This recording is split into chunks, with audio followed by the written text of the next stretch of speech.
Hey, how's it going, everybody? Appreciate you tuning in.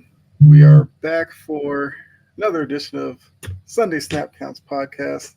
Which, if you're new to this, we basically just kind of talk over some of the big matchups that happened earlier on, as well as if anything goes on, I guess, in the 4 o'clock window. We might comment on that as the Bears just scored to finally make the score look a little bit better. 12-0 looks odd for a football game. 12-7 isn't much better, but at least it's now a game. But yeah, so before we even get into all that, Trajan, how are you doing? It was a rough day yesterday. Penn State, Wisconsin. I don't want to talk about it too much. But the voice is gone. Too much yelling yesterday. But persevere through this one. I got my show coming up later. I talk Badgers in there too, so I got to persevere through that one too. But hey, I mean, we're here. It's a great Sunday. Other than that, I mean, yeah, I can hear myself talking right now. I'm like, oh my God, here we go again. It's all good. It's all good. Yeah, so like I said, don't want to waste too much time. So let's go ahead and start talking about some of these games from earlier. I think one we got to talk about Cleveland. What's going on in Cleveland? You turn it over to Jameis Winston. Jameis is the ultra intense guy with the locker room speeches. Well, now he can call himself a winning quarterback this season. Throws for over like 330 yards against the Ravens defense. I think they opened, what's going on, Jory? I think they opened at like a 9-point dog, but were 7.5 by the time it kicked off. Get the big win. They're now 2-6. Ravens fall to 5-3. Clearly Winston is giving them something that Watson couldn't. So, I mean, is it safe to say that this is now Winston's job until he turns into bad Winston, where we know he can throw a lot of picks and all that kind of stuff? It's his job to lose. It's his job to lose at this point after this performance. And I love what I saw out of the Browns defense in this game. You held Derrick Henry to 73 yards on the ground, 11 carries.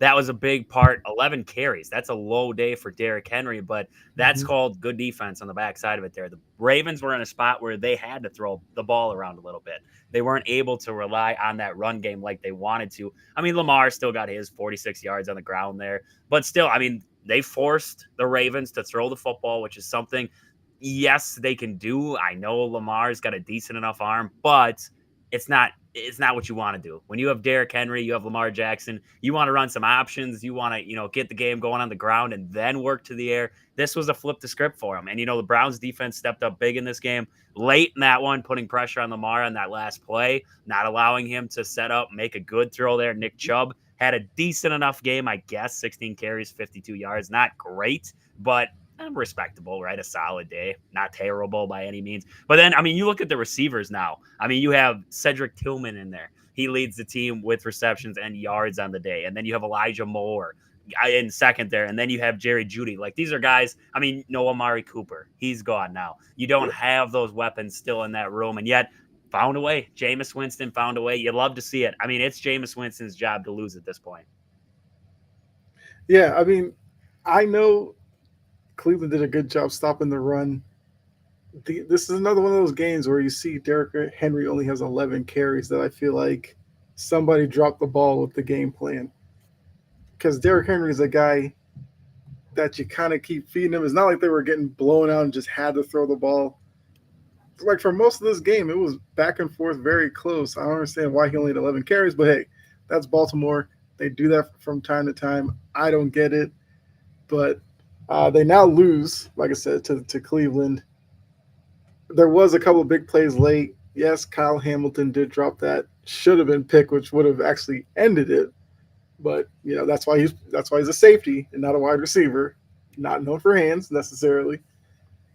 But yeah, I got to give Jameis Winston all the credit in that one and that defense, like you said. So I mean, for those of you listening once again or watching, if you're new, kind of go really quick with a lot of these because we don't stick around too long because we know Sunday Night Football is right around the corner and everything like that. So another game I wanted to touch on, Philly and Cincinnati. I feel like that was a game coming into this where Cincinnati had the rough start, looked like they were turning it around. Philly is Philly has a good record, but it's like their performances have been so uneven. You don't really know who they are. So in a matchup of two teams that I still don't really know what the ceiling is for either team this season, it looked early like Philly was in for a long day, but then once it clicked for them, they completely took off. So is this maybe Philly looking more like the team we were expecting, or is this another game of Cincinnati's defense making the team look a little better? I want to say the Eagles look good. I mean, the Eagles didn't look bad. They took advantage of a bad team. This defense for the Bengals stinks. I mean, you look at this game, no sacks, 4 tackles for loss. They had 1 QB hit. So that tells me Jalen Hurts had just about all day to throw the football. He could do what he wanted. He had time in the pocket to be able to deliver the football. So, I mean, yes, I mean, they use the run game, which we talked about. What do you got to do if you're the Eagles to establish yourself? Use the run game. That's what they did. Saquon Barkley, 22 carries for 108 yards. You love to see that there. Jalen Hurts goes for 37 himself. I mean, the run game was working for the Eagles, which then opened up that pass game.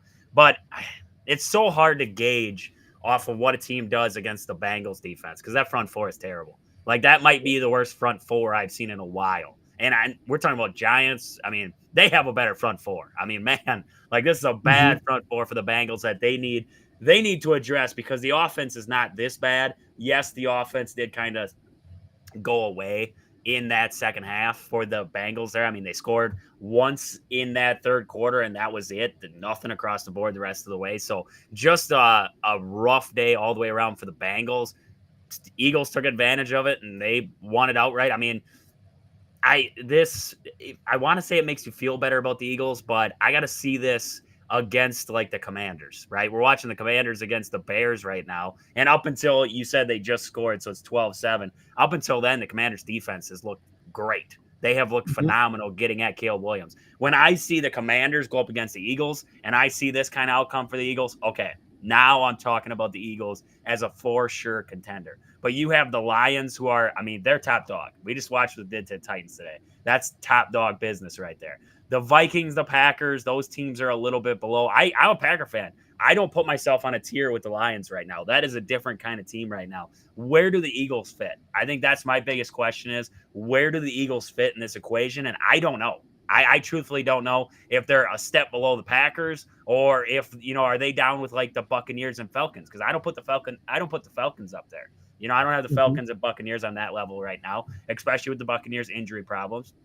So where are they? Are they on that third tier level or are they hovering third, fourth? Like, where are they right now in the NFC? I don't know. I think that's a good question. The NFC as a whole, it's very difficult to kind of figure out where everybody stands. Where, yeah, I feel like the North is kind of seen as like one level, but then outside of that, it's like the Seahawks are currently getting blown out by the Bills. You have the Niners with their struggles. The Rams have their issues. The Cowboys are seemingly with every day that passes, the Cowboys become more and more irrelevant. The Commanders, nobody wants to believe in them necessarily because they're so young and they're not a lot was expected out of them. You have, like I said, the Falcons and the Bucks. Bucks just lost Evans and Godwin. Nobody knows what to take from them. And the Falcons are just the Falcons. We've seen them where there's been a lot of hype behind them. They haven't necessarily lived up to it. You got Kirk Cousins. Is he good enough to get them to where they want to be? Like, there's a lot of questions with everybody in the NFC. So I kind of agree with you. I don't know if today necessarily I would say, oh, the Eagles are back. They look like that team from a couple of years ago that when they made the Super Bowl and lost, a lot of people were thinking this is a team that's going to hang around the picture for the next 3, 4, 5 years. But it's definitely a good win for them. We'll have to It's a see it step in the next right week. direction. Exactly. We'll have to Yep. see if they can, use it as some momentum and start playing and put together multiple good performances together in a string. Yep. All right. Well, look, we're always going to talk about my Patriots here because the Jets. I, I was loving every part of this game today. Drake May comes out looking great. He gets the questionable hit in the head. He's out with the concussion exam and everything like that. Here comes Jacoby Brissett. First 5, 6 weeks, guys look terrible. And all he does is go in there, make big throws late. And the Patriots beat the Jets, now have the same record as the Jets at 2-6. Although with tiebreakers, I think the Jets are technically last in the division. And remember, this is a Jets team that was going all in on this season for it to play out the way it is. I don't know what they're going to do the rest of the year, but I'm just going to sit back and enjoy it because tomorrow Rodgers is going to be moody and it's going to be hilarious. I mean, I love it. I love it. Like, this is awesome. But at the same time, I'm like, what happened to the Jets defense? How does Drake May and Jacoby Brissett beat your defense? That you look at the talent that they have on that defense. Like, that's the backbone. That's what they had already. Was the defense was solid. You had sauce. You have pieces on the line. You have everything you want on your defense. The offense was the question. So now you bring in Aaron Rodgers. You're like, okay, that's going to fix my problem. No, it's not going to fix the problem. It's going to create problems. But okay. So the defense in this one gives up 25 points to the Patriots. Now, I'm not saying the Patriots didn't have a good game plan. They didn't go into it well because Drake May did play well before he went out. And then Jacoby Brissett came in. He facilitated. He was solid enough to win a ball game. Robert Saleh leaves. Saleh goes out. Now the defense looks like it's struggling. Okay, so then was Saleh a bigger part of that? I'm going to guess so. I'm going to guess Saleh had a bigger part of what this defense was for the Jets. And now they're kind of fumbling. The confidence is gone. They don't know what to do. There's no leadership in the room because you're supposed to get that from your quarterback. Now you have Devontae Adams coming in. And yes, some people respect him, right? Because he's a veteran and he's a big guy, but who on the what's he going to tell the defense? What's he going to tell the defense to fire him up? There's nobody on that defense to be a leader. It's a mess for the Jets. I didn't think this would be a game. I'm gonna be honest with you.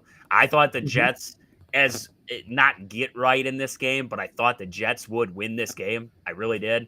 I was like Aaron Rodgers and the Jets against the Patriots, who have been fumbling. They don't really have much going for them this season, except for Drake May's development, right? And the Patriots just took it to them. They just took it to them. And I live for it. Because Steve Rodgers all out of sorts is awesome, but also at the same time, he's like tarnishing his legacy in New York right now. Whatever it was, the greatness that was the bad man, right? As Stephen A. Smith would say, that's a bad man. Yep. That's gone. There is no bad man anymore. He's throwing picks like I've never seen before. Yes, I mean, today he played a clean game, right? 2 touchdowns, no interceptions, but he's had 6 interceptions. Like, this is not Aaron Rodgers. This is a different version of Aaron Rodgers that Green Bay never even saw. So, I mean, this is just a disaster. Breece Hall goes for 80 yards. At least Breece Hall had a good game. I mean, this is a Jets team that you don't unload. You're missing a quarterback. Like, honestly, you're missing a quarterback and some offensive linemen, and the Jets are competitive. But you have neither right now. And Aaron Rodgers is a shell of himself because you are playing up against defenses that all they got to do is blitz the crap out of you because you can't run. You can't make those throws anymore. That's not you. So I'm at a loss, and they thought Nathaniel Hackett would fix it. Hackett's terrible. I mean, Rodgers is a shell of himself now. This Jets team is a mess. It's a circus. They would be. I don't even know who's the backup quarterback for the Jets. I don't even know. Like, is there anybody in the ranks of development? Tyrod Taylor. Like, this is where Jordan Travis is technically there, but he's out. So you're not at a point where Aaron Rodgers is even teaching anybody, right? You have Tyrod Taylor in there. Like, this is a Jets team that has set themselves up terribly for the future now, because if Aaron Rodgers just hangs it up and retires, like, you don't want a quarterback learning much from him, but you also want him behind him to see kind of how he runs things and stuff like that. I mean, this is just a bad setup. This is a bad setup all the way around, and I mean, I'm here for it, but at the same time, Jordan Travis, that's Florida State, right? Yes. Yes. Yep. Is he still hurt from last season yet from Florida State? Is that why he's still out?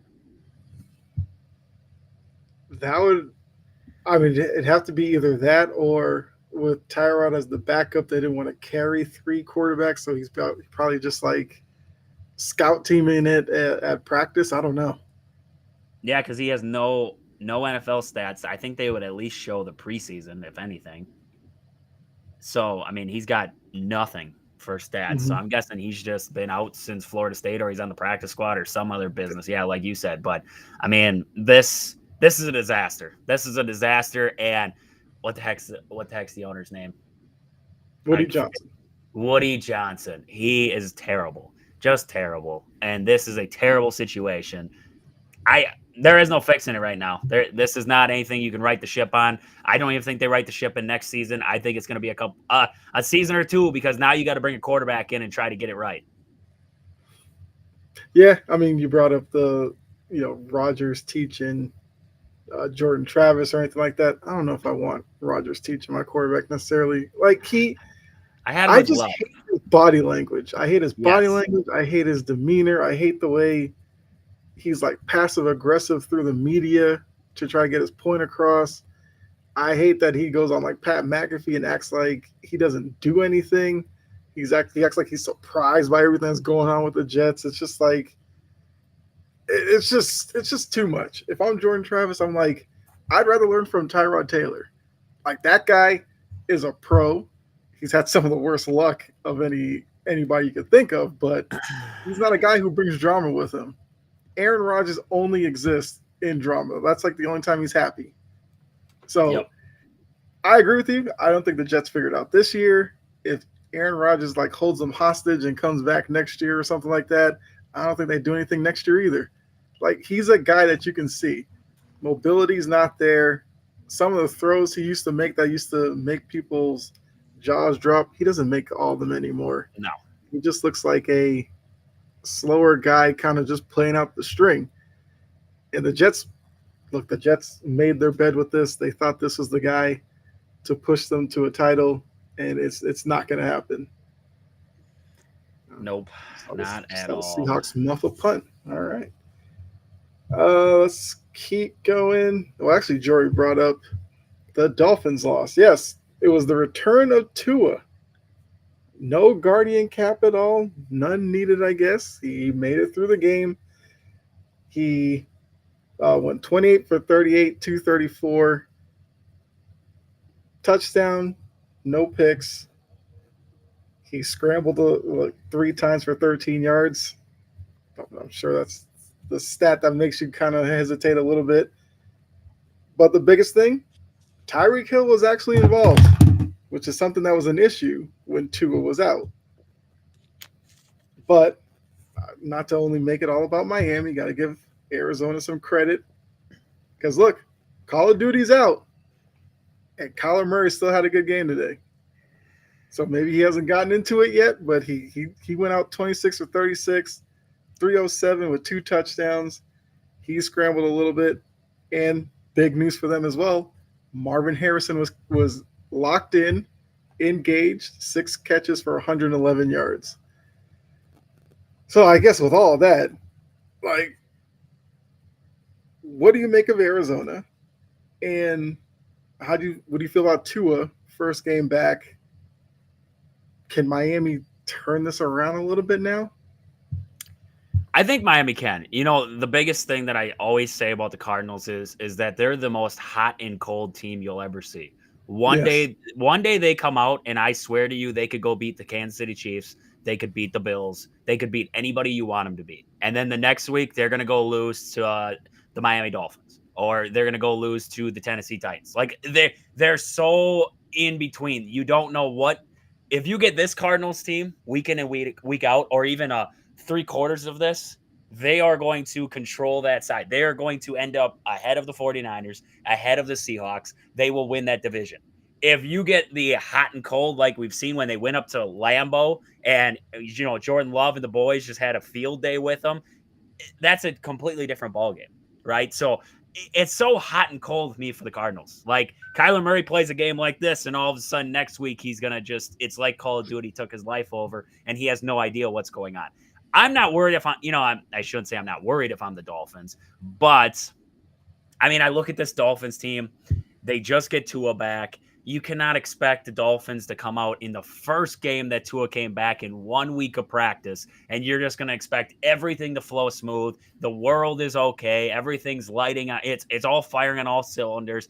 This is like another preseason for Tua. He's been out for a while, right? He's been out 4 weeks at least. He's been out for 4 weeks. This takes a little bit, right? You can't and we know Mike McDaniel has struggled as an offensive play caller since Tua's been out. Now he's trying to adjust to Tua being back there again. Yes, he's had a week to do it. I'm not saying that he gets a hall pass for this. I haven't given him a hall pass for the past 4 weeks, but it's when you're firing on all cylinders, you're supposed to be, healthy, firing on all cylinders at this point of the season, or at least semi-healthy at this point in the season and firing on all cylinders. You lost your franchise quarterback for 4 weeks. You're going to take a step back. And now it's like trying to play recovery mode. You're 2-5. I'm not going to say you're out of it, but I got to look at the Dolphins schedule here. I don't know who they have next. You have you have a big one against the Bills next. Then you have the Raiders. Then you have Rams. Then you have Raiders. Then you have Patriots. Then you have the Packers. A favorable-ish schedule, but I tell you what, the Bills are playing good football. The Rams, watch out for them because, like I said about the Cardinals, that team's hot right now, and they just got their playmakers back, so they're dangerous. And then you look at teams like the Raiders, who are playing with the Chiefs right now. You have the Patriots, who are fighting a second light right now. I don't know what's going on, but they beat the Jets today. And then you have Green Bay, who I hope, as a Green Bay Packer fan, would figure out a way to win that game. But that's going to be a tough game for the Dolphins right there. So this is a tough stretch of games now. It almost felt like you needed that game. You desperately needed that game just because the way that this schedule is going to align for them, it only gets tougher. It only gets tougher. And I would have to look at the divisional races right now and see where everybody's sitting. I think the Bills only have 2 losses right now, don't they? Yeah. So you have the Bills with 2 losses. I don't even know what the wild card picture. Do they have the wild card picture out? Yeah, it's in there. Yep. Right now, the Dolphins are. I mean, they're outside looking in. Your lowest seed right now would be what? You have the Colts at 4-4. You have the Chargers at 3-3, and then you're tied with a bunch of teams with 5 losses right now. So I don't think the Colts are going to stay right there. I think the Colts are going to drop out. So now you're in like this race with the Bengals, the Chargers. That bottom half, though, we talked about the Bengals earlier. They're not out of it. They're not out of it by any means because I look at those other teams above them there.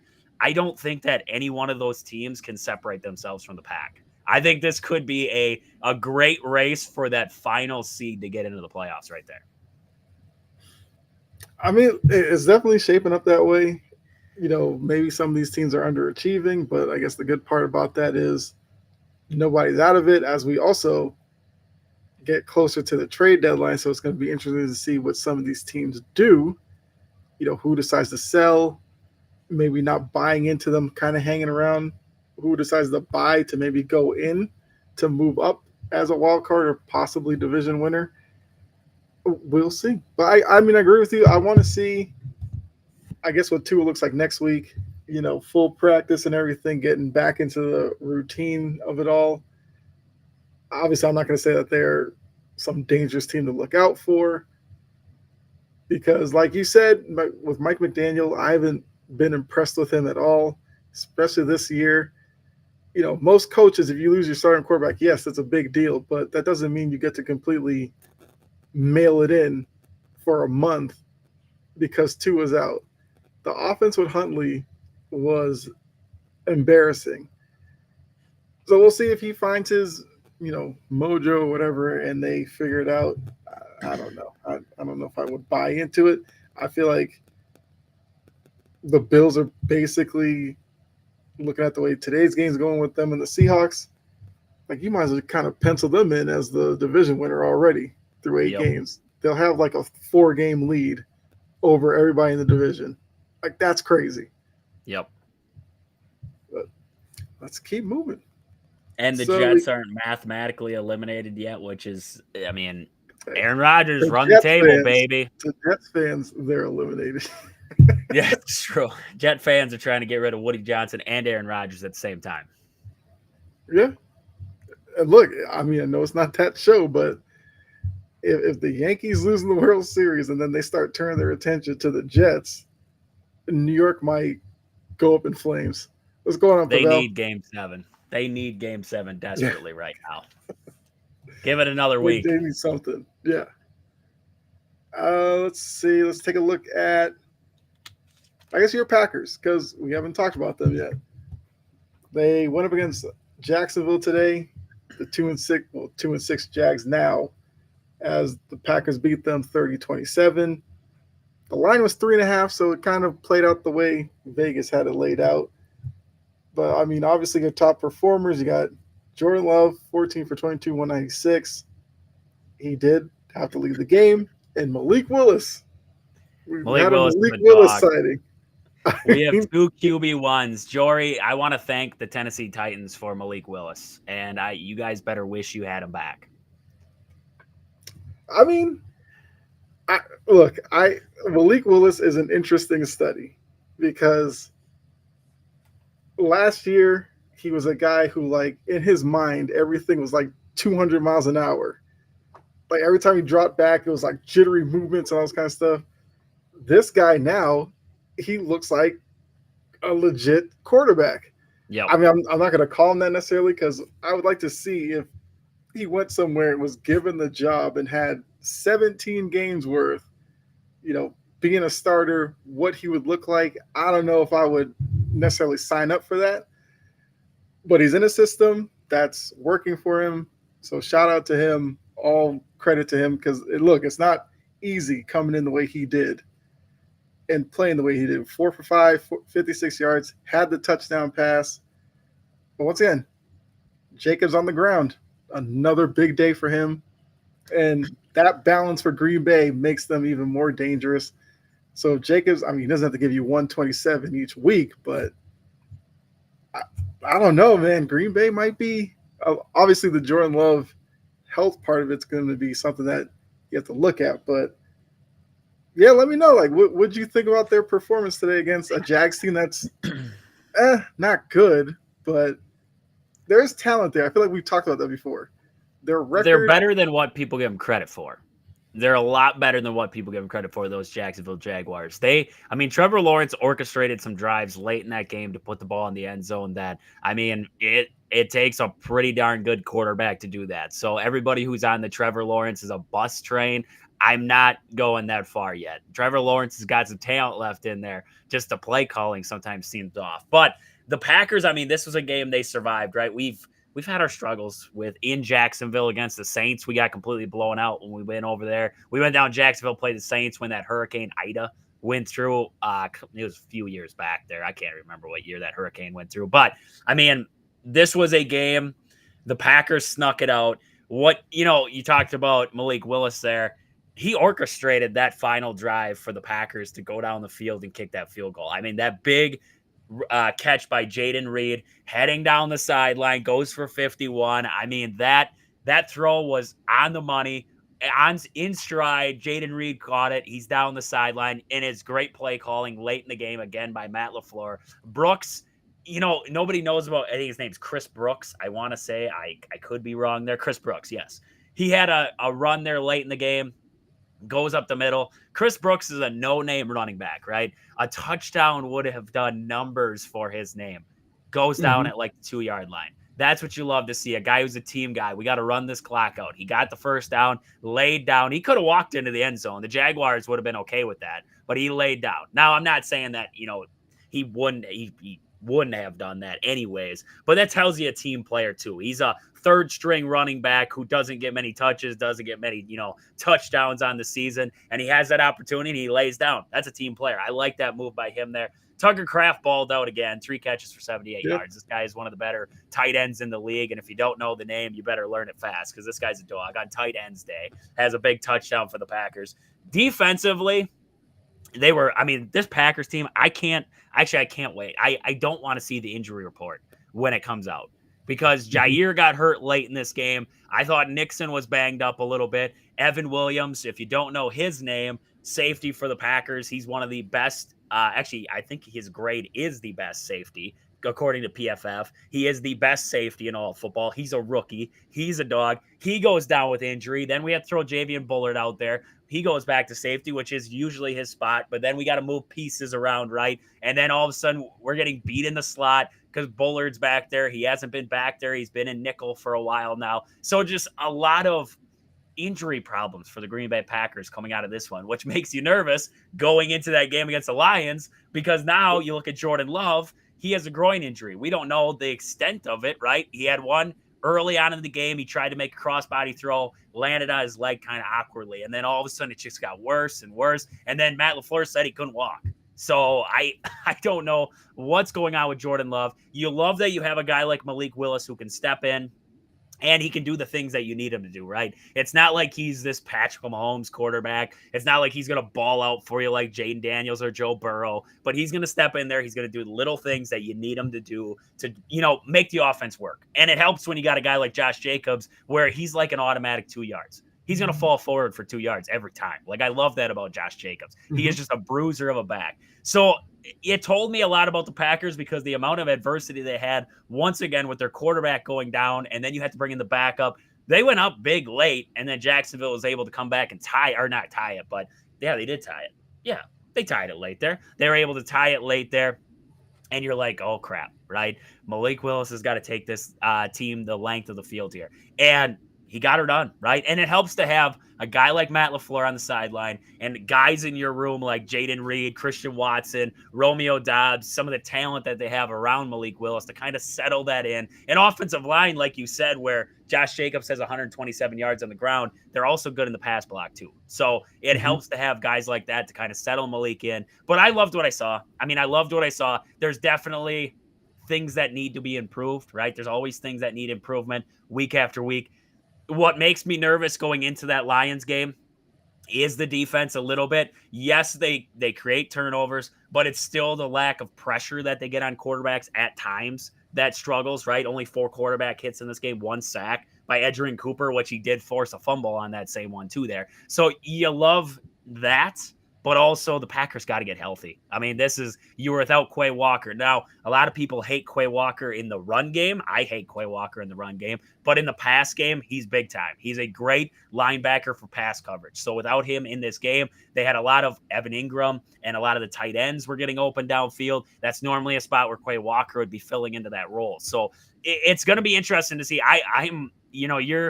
This game against the Lions next week, it's game of the week. It's going to put into perspective where this Packers team's at in that NFC North race.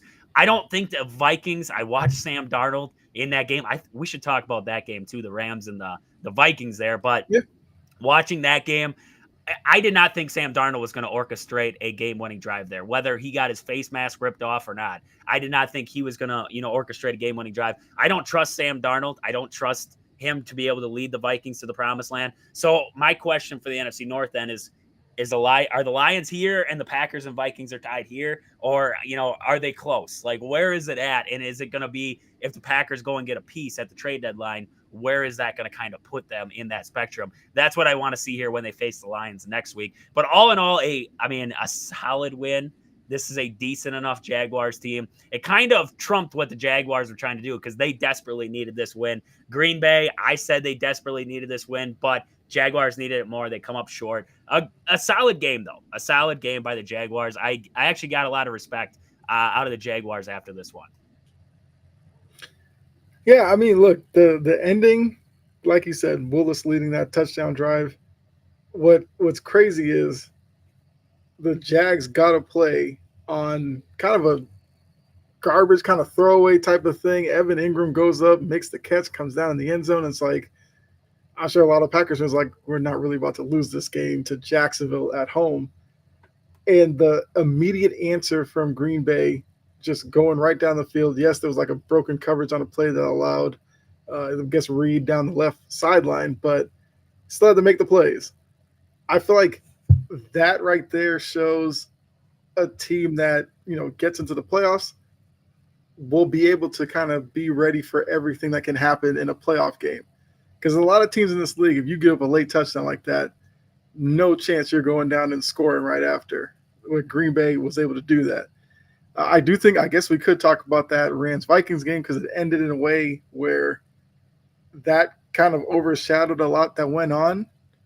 I mean, the video showed it.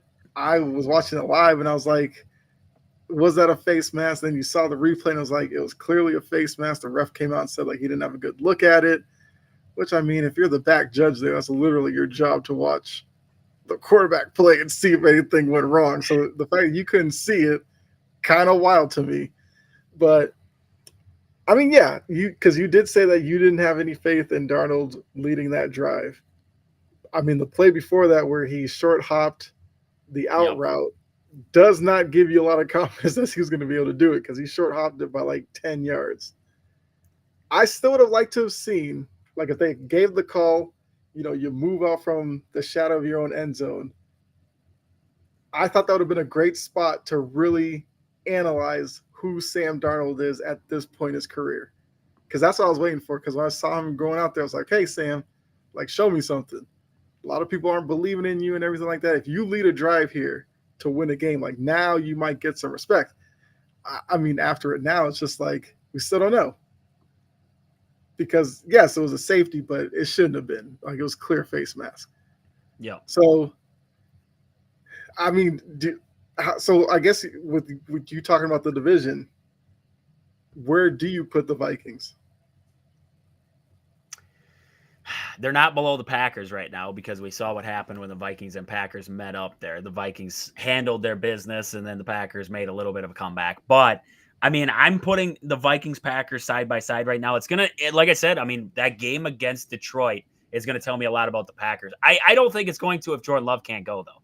Like, if you're going to grade the Packers, I know Lions fans will be all over it, but if you're going to grade the Packers off of Malik Willis against the Detroit Lions defense, okay, like I guess so. Like, if you have Jordan Love out there and Love throws for 4 picks and the Lions just completely roll, all right, I can accept the Lions are a better football team right now. But you don't have Jordan Love, you don't have that. I'm not going to be able to tell you a full set.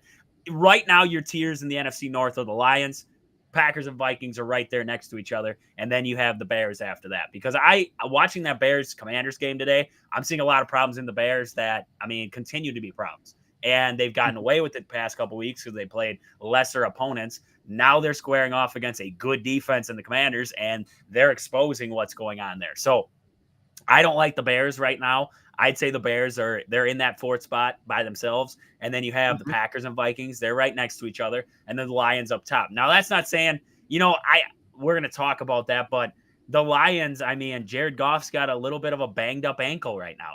Why was he still in there in a 52-something game? Well, I don't know that. I don't have that answer to that question. But, I mean, that's a problem for me. If he's banged up, Goff's not as mobile. Yes, they still have a lot of weapons, but it takes away a little bit if Goff can't go. So, I mean, the Lions are still the clear cut. The Lions are the best team in the NFC. Like, in my opinion, right now, they are the best team in the NFC. The Packers, they're in that tier below them. You got the Vikings there with them. I can't knock the Vikings out yet. They have great coaching. I mean, all around the board, they have great coaching. So the Vikings are in that tier with the Packers right now. The Rams moved themselves into a pretty close tier to like that 4 range right now for me, that 3 to 4. I mean, I don't have a tier tree in front of me right now, but I mean, the Rams showed me a lot in this game. That defense looked a lot better. That offense with Nakua and Kupp, they looked fantastic out there. So, I mean, I loved what I saw out of the Rams in this game, and they are a contender again. Like, if you're the Rams, you're not selling anybody at this point because you watched the Seahawks get throttled today. You watched you're going to watch the 49ers game later. against the Cowboys. If the Cowboys win that game, and then you had the Cardinals are your other, your other slot, but they have 4 Yeah. losses too right now. I mean, you're in a race with the Cardinals then at that point. I would take my chances. So the Rams are going to roll it. I think the Rams are going to roll. I think they'll win that division. I'll be honest with you. Okay, that would be that would definitely be interesting. I do think before the season, a lot of people thought that about the Rams, but yeah, with the Kua and Cup now back, we'll have to see what it looks like. The Rams have dealt with a lot of guys being in and out of the lineup, so we'll see if now that those two are back, the Staffords play elevate and do they start winning some games? I mean I agree with you. I think Detroit is the best team in the NFC. I do think I would probably put like Green Bay right there below them. And the Commanders are definitely showing me something as well. Like their defense went from non-existent week 1 to now you're starting to see Dan Quinn and his staff get this defense to be decent. And I feel like that's all they need because Jaden Daniels takes really good care of the ball. They have Brian Robinson. You got Terry McLaurin. Like this is a team that might just be ahead of schedule at this point. We got the Chiefs in victory formation as they're about to beat the Raiders 27-20. The Bills did finish off the Seahawks 31-10. And the Chargers beat the Saints 26-8. That was the 4 o'clock window. I guess looking at the 1 o'clock window, was there? I mean, Bears and Commanders are still going. I think the Bears have the ball back. So I guess look, this is a chance for Caleb Williams. Show something late in the 4th. You need a touchdown to take the lead. Can he get it done against the team, like we said, and Commanders with an improving defense? Here we go. Big moment for the young quarterback. He did. He got a completion across the middle. Roma Dunze across midfield. 3:39 to go. 1st and 10. I mean, I think if you're the NFL, seeing Caleb Williams and Jaden Daniels playing a game like this that's close and coming down to the end, I think it's good for the league. These are two guys. You would almost like it though if there's a little more offense. You got a dominated defensive game at this point. Like these are my number 1 and 2 picks right now, and my number 1 pick's 9 for 22 on the game with 100-some yards. Like, oh yeah, I think Daniels got 250. He's got 250. Yeah. Well, they've been to the red zone 45 times. They just can't score. They just kick field goals. This kicker is getting his paycheck today. Hey, sometimes it works out that way. I mean, look, I think with Daniels, he's doing his job right now. I think for Chicago, we're gonna have to expect these games to continue with Caleb Williams, the like 9 for 22, 10 for 25 type games where it's very uneven. But also they're showing Denver, Carolina. I forgot Bryce Young is back as the starting quarterback. Yeah, he's orchestrating a late drive right now. Denver doesn't really care anymore, and he's 23 for 36, 1 touchdown, 2 interceptions. Yeah, that's a terrible day. Maybe build some confidence with him. I mean, I don't know Dalton necessarily how long he'll be out. I don't know if this is a thing that now going back to Bryce Young, can you just yank him out again and put Dalton back in there next week? And then at that point, is Bryce Young just completely gone and you have to move on from him? His confidence will be shattered if you move on one more time. Like that, you shattered it the first time. Why is Andy Dalton starting? Why? It doesn't make sense. This is a lost season. Like this season is lost. Just accept it. See what you got in Bryce Young. If he stinks, he stinks. Move on. Like that's plain and simple. Right now, you are learning nothing about Bryce Young except for garbage time. He did lead them down the field for a touchdown. So 2 touchdowns, 2 interceptions on the game for Bryce Young. Not a terrible day. Bo Nix balling out though. I got him on my fantasy this week. Jaden Daniels, I wasn't sure on him, so I didn't start him. But Bo Nix, 28 for 37, 3 touchdowns. Broncos might have found one there. It seems like, yeah. If not that, then they found the guy for their system with Sean Payton. A Drew Brees-esque guy. He's kind of like him. Yeah, it's only a matter of time before we start getting those comparisons, thrown in our face. But hey, what's going on, Con man? Appreciate you tuning in. And I'll be tuning in, commenting when you do NBA topics. Well, this show is only NFL. Sorry about that. NBA, I guess on the ball Tuesday when I'm on there, we'll do NBA there. That is the craziest last name. How do you even say that? Canseco? Senkio? I have thought Conceição, which Con man, you can let us know if I said that correctly. Last game. Well, Falcons Bucks, we kind of danced around that one. We could talk about that. Where no Evans, no Godwin. Baker Mayfield had a pretty good day. I mean, the 50 attempts might be a little bit much, but he threw for 330. And then as Baker Mayfield of a line as you can, 3 touchdowns, 2 interceptions. Like, you get the good and the bad all in the same game with Baker. The Falcons get the win. Kirk Cousins threw for 276, 23 for 29. So the completion percentage is through the roof there. The run game split between Robinson and Algier. You get good production there. Kyle Pitts looked like he was going to have a crazy game early on where he had a couple of touchdowns and everything. Had 4 catches, 91 yards. Darnell Mooney apparently is Kirk Cousins' favorite target, which going into this year, you probably wouldn't have guessed that. But looking at that division, Falcons are now 5-3. The Bucks are 4-4. But like I said, Evans is going to be out for seemingly a couple of weeks. Godwin, we all saw what happened. He's done for the year. Can the Bucks hang around in this? Because if they can't, the Falcons will probably just run away with this division because we're not going to put any faith in the Saints. And we know for sure that the Panthers aren't trying to win. So is this stay a race much longer, or do you think the Falcons start to separate? No, I don't think they do because, you look, okay, Buccaneers, they have the Chiefs coming up next week, but then they have the 49ers. We're going to learn a lot about the 49ers coming up tonight here against the Cowboys. Conceição. Okay. Oh, I like it. Okay. So we got, they face the Chiefs next. That's going to be, I believe, a Monday night game. But then you have the 49ers after that. You're going to learn a lot about the 49ers tonight here against the Cowboys, what we're seeing. After that, you have the Giants, the Panthers, the Raiders, the Chargers, the Cowboys, the Panthers, and the Saints.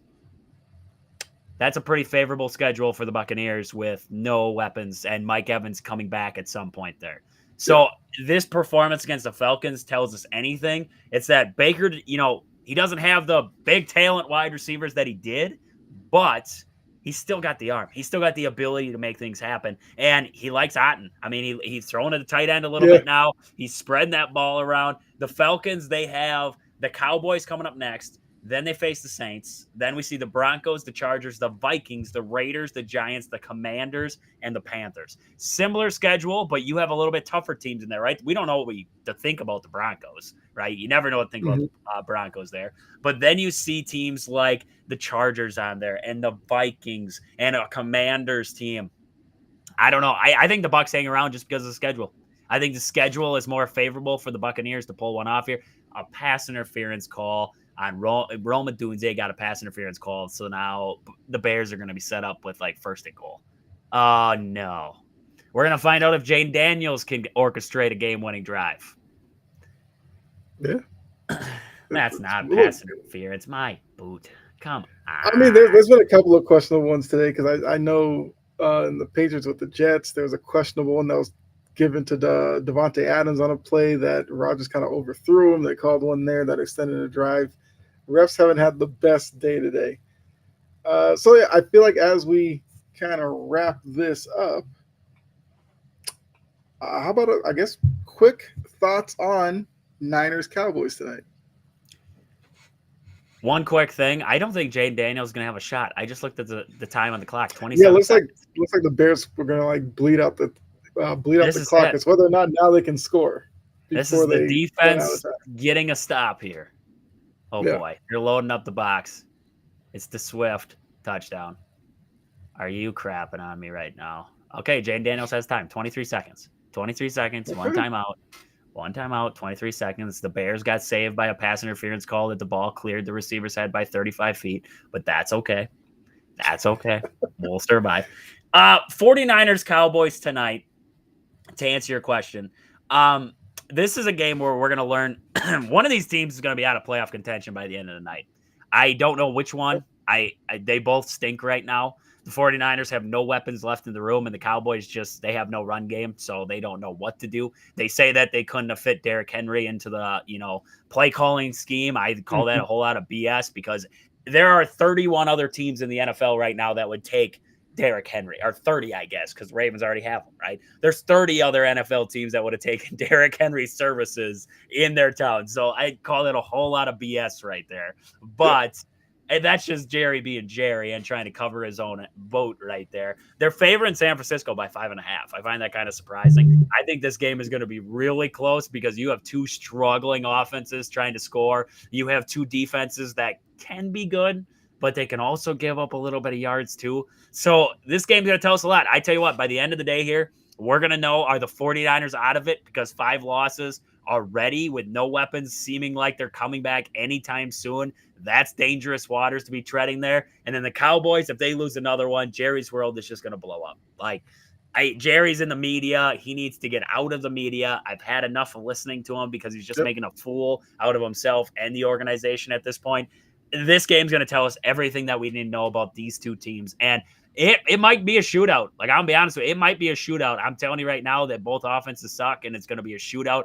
But last time I saw anything, I'm pretty sure that George Kittle was questionable. I don't know. Okay, now he was upgraded to good to go. So that's good to see, I guess, for him. Deebo Samuel's good to go. But Jawan Jennings is still out. They don't have, Ayuk is out for the season. Christian McCaffrey's still on the IR. There's just so many pieces missing for this 49ers team, and Brock Purdy just doesn't know what to do without him here. So going to be interesting game here, that's for sure. Yeah, I mean, it's the matchup within the numbers. You have a team in the 49ers that love to run, and you have a team in the Cowboys that can't stop the run. I think. Yeah, they're one of the worst in terms of against the run. And then when you look at the pass, the Niners have a top 5 pass offense. The Cowboys' pass defense is kind of middle of the road. So it's going to be something where can the Cowboys' passing offense, I guess, do enough to maybe turn into a shootout and maybe get the Niners uncomfortable and abandon the run where they're so good? Or will the Niners do what a lot of teams have done to the Cowboys? Line up, be physical, and bully the Cowboys around. That's where I think this game's going to be interesting to see. So I guess with that, who do you think wins? I picked the Cowboys. I picked the Cowboys on my own show last week there. I picked the Cowboys to win that one. I'm sticking with that. I don't trust this 49ers team. Brock Purdy was throwing interceptions after interception last week there. He's out of sorts.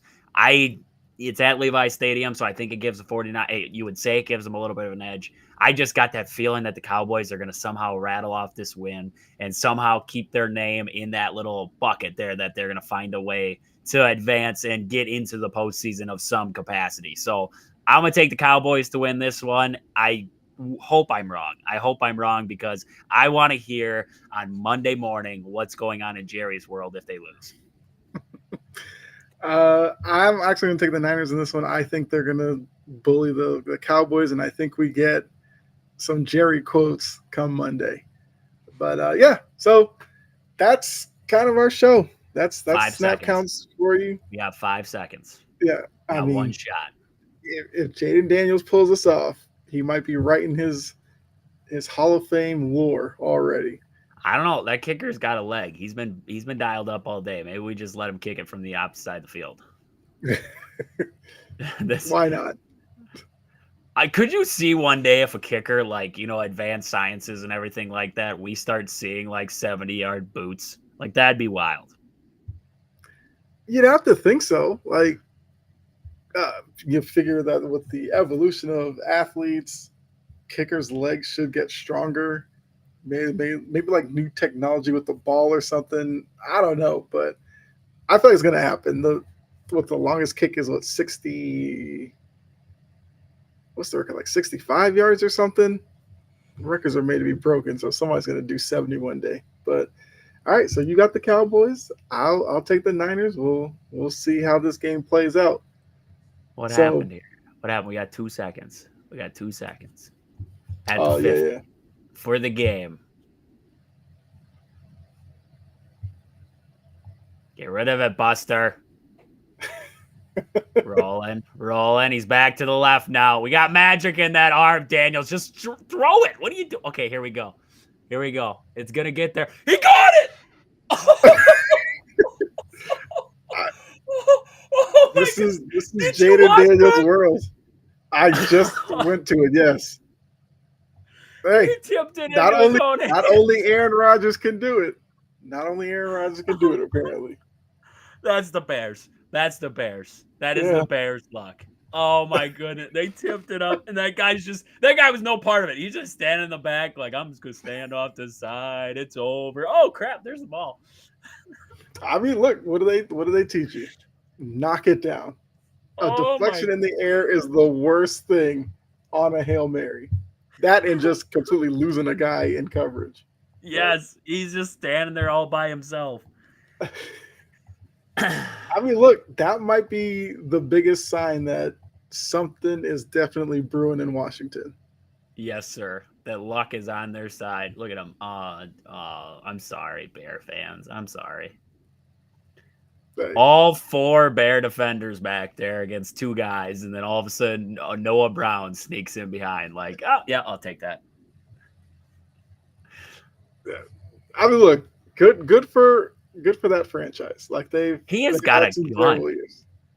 He Like, does. what is that? That's from the 30, his own 35, and that hit it hit the goal line. He threw it to the goal line at That's least. got to be at least like six. I mean, you gotta give him credit for like at least 65 through the air. Yeah. Wow. I should have taken Jane Daniels on my fantasy this week. Well, shout out to Dan Quinn and the Commanders getting it done as we are getting off the air. John, what's up? We talked about the Pats. Yes, go Pats for sure. Jets stink. That's all. Go Commanders, John. Go Commanders. Yeah. Hey, Jaden Daniels' first Hail Mary win probably won't be his last because, like you said, that was kind of a cannon. But yeah, appreciate all of you that did tune in. Oh, go ahead. Also, breaking. Matt LaFleur does not sound very good about Jordan Love right now. They asked him how he's feel. Well, the situation. He said, Mhm. They asked him if he knows anything, and he said, I do not, no idea. But obviously, there's a high level of concern anytime a guy's in there. So Matt LaFleur is a guy where he tinks and toinks around to avoid questions like that and not tip his hat to what's really going on. But for a guy like Matt LaFleur to say something to that extent in a press conference, because I mean, if anybody wants to go listen to Matt LaFleur have a press conference, it's gonna bore you to sleep, right? He goes in there and Mhm. like they ask him about Brandon McManus. He's like, how's he doing? Well, he kicked yesterday and he kicked today and he's gonna kick tomorrow and then he'll kick on Sunday. Like that's Matt LaFleur for you, right? He's gonna kick, he's gonna like that's Matt LaFleur press conferences. So for him to say that, I mean, I'm not saying by any means don't expect Jordan Love out there next week. Maybe it's all good, right? But I'm nervous. That definitely leaves it open to them being cautious with him because it's a groin and probably get a Malik Willis start just to give Love a week away to fully. Well, I guess to heal it a little bit more. That and you sounds have the bye week. You have the bye week after the Lions game. So, yeah. I mean, you're trying to kind of look at it from that perspective too. You want to win the Lions game, but at the same time, you're like, I don't want to lose Jordan Love for the rest of the season. Right. I mean, John, you are so late. Like you're just firing off all stuff because we're getting out of here. So we'll just say for this one, the Dolphins fired Flores for a lot less than this. Should have been in the hot seat 3 weeks ago. Yes. Yes, absolutely. Yes. The Tyler Huntley weeks put him on the hot seat, and if he starts losing games consistently with Tua back there, then yes, he definitely is on the hot seat. And Miami His has jogger shown pants are on fire, brother. They're on fire. yes, Miami has shown they will fire a guy very quickly. So they better start winning. But yes. So with that, we are going to get out of here. Appreciate you guys tuning in. Make sure you come back next week for another edition of the Snap Counts podcast. Make sure you check out Trajan, Wisconsin Sports on the Go. As he said, he will be going live here shortly. So you can hear him talk about his Badgers. He'll get more in depth with the Packers as well. I'm assuming you'll talk some Bucks also. You're going to have to. I saw they were losing to the Nets before. I don't know if I want to talk about this madness right now, but. Well, there you go. For everything you want, Wisconsin Sports, check out Trajan here shortly. Yeah, you can see me chopping at the bit. Ducks. Shut up, John. Shut up, John. Had enough of the Ducks. I mean, it seems like John might follow you over to Wisconsin Sports on the Go. That's fine. If your Ducks kick the absolute doors off of James Franklin and Penn State, I'm fine. Like, go Ducks. I will cheer for the Ducks if they face Penn State. There you go, John. But yeah, Wisconsin Sports on the Go. Couple of minutes. Check out Trajan there. I should have a video up giving my thoughts on the Patriots very soon. So, John, you can look out for that. Make sure you check that out, folks. I appreciate that. So, yeah, make sure you check us out. Give us a like, follow all the good stuff. But until next week, Sunday, this is the Snap Counts podcast. We're out of here. Enjoy the rest of your day, and